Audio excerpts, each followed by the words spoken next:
B।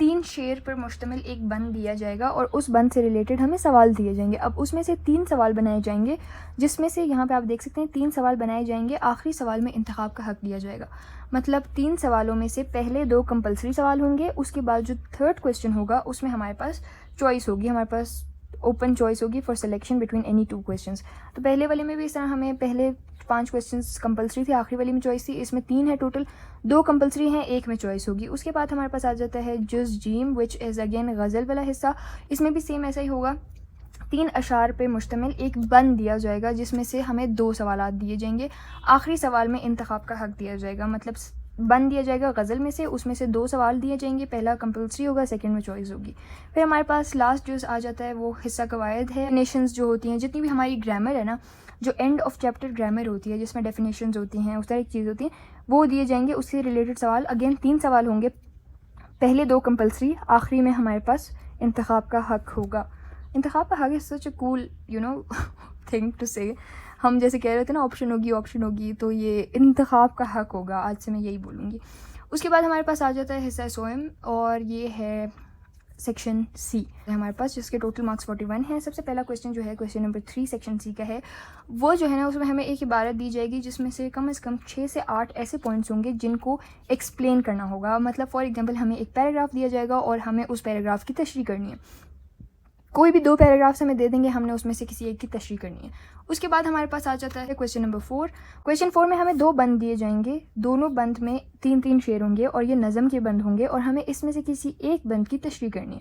پھر question number 5 میں same thing but غزل سے ریلیٹڈ ہے. غزل میں ہمارے پاس کیا ہوگا کہ 2 بند ہوں گے, دونوں میں 3 شعر ہوں گے, اور اس میں سے کسی ایک بند کی ہم نے تشریح کرنی ہے غزل کی. اس کے بعد ہمارے پاس آ جاتے ہیں سوال نمبر 6. اس میں آپ کے پاس آپشن ہوگی, دیکھیں یہاں پہ کلیئر کٹ لکھا ہوا ہے. اس سوال میں رسمی, غیر رسمی خط اور ای میل یا دعوت نامے اور تہنیت نامے میں سے ایک موضوع دیا جائے گا. یا تو رسمی خط آئے گا, یا غیر رسمی آئے گا, یا ای میل آئے گی, یا دعوت نامہ آئے گا, یا تہنیت نامہ آئے گا.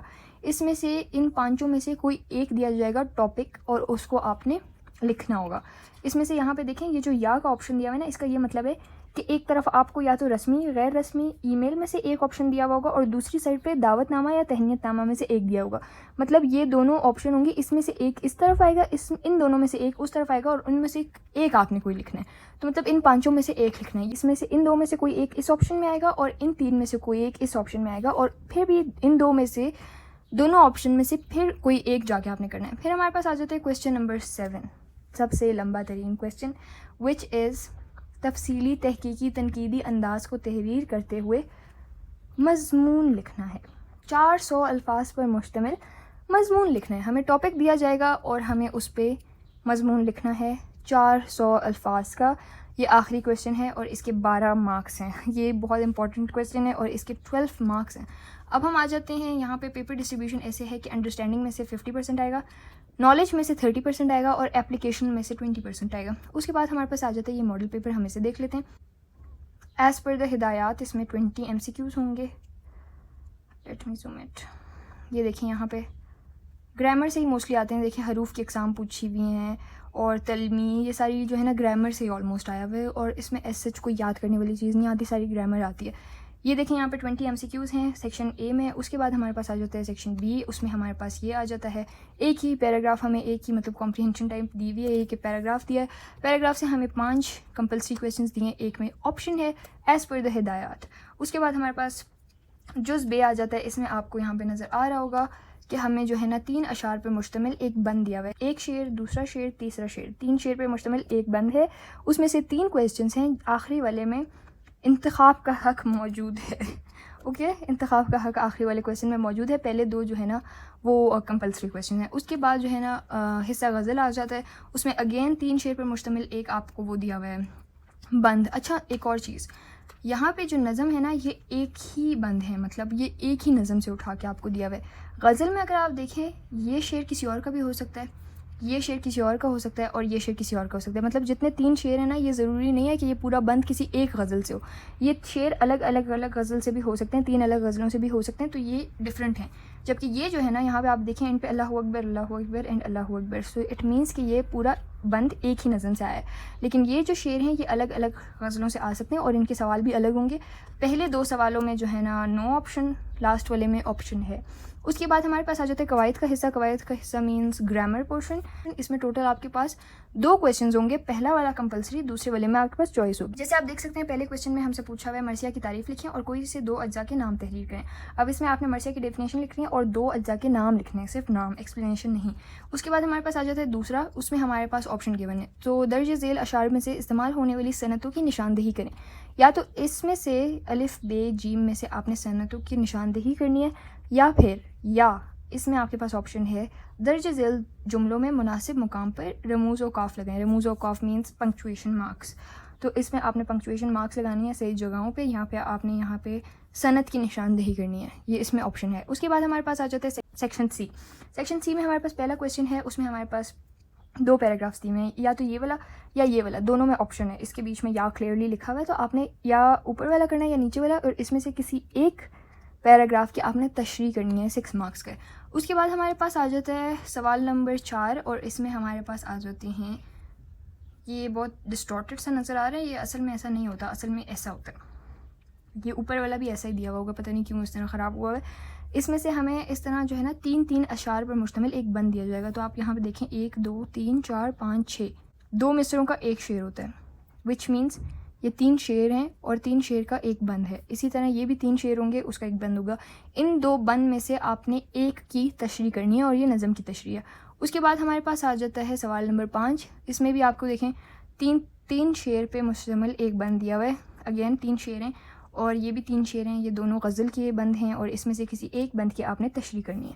تو یہ نظم اور غزل کی تشریح ہو گئی. اس کے بعد ہمارے پاس آ جاتا ہے سوال نمبر 6. اب سوال نمبر 6 میں بھی ہم نے بہت ڈیٹیل سے ہدایات میں ایکسپلین کیا تھا، تو ہم یہاں پہ پڑھ لیتے ہیں. ناظم اعلیٰ کے نام پینے کے صاف پانی کی فراہمی کے لیے خط لکھیں. یہ فارمل خط ہے، رسمی خط. جیسے اس میں کہا تھا نا کہ اس طرف رسمی، غیر رسمی یا ای میل ہو سکتا ہے، اور دوسرے آپشن میں نیت نامہ یا دعوت نامہ تھا آئی تھنک. تو اس میں یہی آپشن دیا ہوا ہے. یہاں پہ یہ رسمی خط کا آپشن دیا ہوا ہے، یا پھر دوست کو امتحان میں شاندار کامیابی پر تہنیت نامہ. تہنیت نامہ مینس مبارکباد. وہ خط ہی ہوتا ہے، بس اس خط میں مبارکباد دی جاتی ہے. تہنیت نامہ تحریر کریں. تو ان میں سے کوئی ایک لکھنا ہے، یا رسمی خط یا پھر یہ تہنیت نامہ. پھر ہمارے پاس آ جاتے ہیں سوال نمبر 7. سوال نمبر 7 میں لکھا ہوا ہے درج ذیل موضوعات میں سے کسی ایک پر 400 سے 450 الفاظ پر مشتمل مضمون تحریر کریں. آپ کے پاس 4 آپشنز ہیں، 4 ٹاپکس ہیں. ان میں سے کسی ایک پر آپ نے مضمون لکھنا ہے 400 to 450 ورڈز کا. سب سے پہلا ہمارے پاس سوشل میڈیا کے استعمال کے مثبت اور منفی پہلو لکھیں. متوازن غذا اور ورزش کی اہمیت، which means balance diet and exercise, advantages of exercise. اس کے بعد ہے بدعنوانی کے اسباب. اس کے بعد ہے موسمیات کی تبدیلیاں اور ان کے اثرات. یہ کلائمیٹ چینج اور گلوبل وارمنگ والا ٹائپ کا ٹاپک ہے. تو according to my experience I think mostly بچے یہ سوشل میڈیا والا ٹاپک لکھتے ہیں اگر یہ ہمارے پیپر میں آتا.